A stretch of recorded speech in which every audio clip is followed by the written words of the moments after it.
नमः शिवाय। शिव पुराण श्री रुद्र संहिता पंचम युद्ध खंड 14वां अध्याय जलंधर की उत्पत्ति। व्यास जी बोले, सनत कुमार जी, जब भगवान शिव ने अपने क्रोध की ज्वाला समुद्र में प्रवाहित कर दी तब क्या हुआ?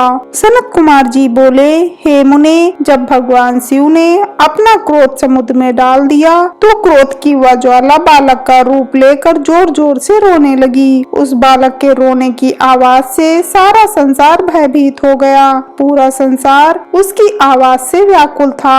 तब सभी चिंतित होकर ब्रह्मा जी की शरण में गए। तब सब देवताओं ने सादर ब्रह्मा जी को प्रणाम किया और उनकी स्तुति करने लगे। तत्पश्चात बोले, हे ब्रह्मा जी, इस समय हम सभी पर भारी संकट आन पड़ा है। प्रभु, आप तो सब कुछ जानते ही हैं। उस बालक ने जो समुद्र से उत्पन्न हुआ है, अपने भयंकर रुदन द्वारा पूरे संसार को आहत किया है। सभी भय से आतुर हैं। हे महायोगिन, आप उस बालक का संहार करके हमें भय मुक्त कराएं। देवताओं की इस प्रकार की प्रार्थना सुनकर ब्रह्मा जी अपने लोक से पृथ्वी लोक पर उतरकर उस समुद्र पर पहुँचे जहाँ पर वह बालक विद्यमान था।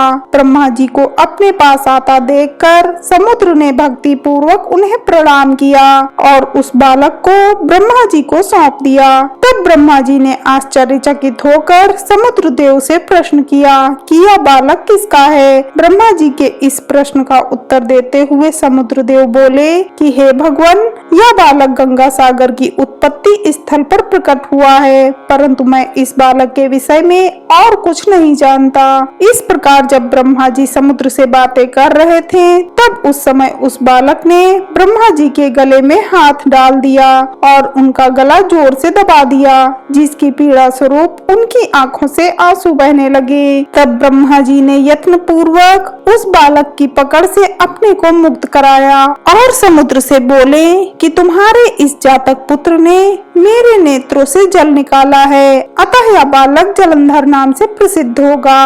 उत्पन्न होते ही युवा हो जाने के कारण यह बालक महापराक्रमी, महाधीर जवान, महायोद्धा और रण दुर्मत होगा। यह बालक युद्ध में सदैव विजयी होगा, यहाँ तक कि यह भगवान श्री हरि विष्णु को भी जीत लेगा। यह बालक दैत्यों का अधिपति होगा। कोई भी मनुष्य या देवता इसका चाहकर भी कुछ नहीं बिगाड़ पाएंगे।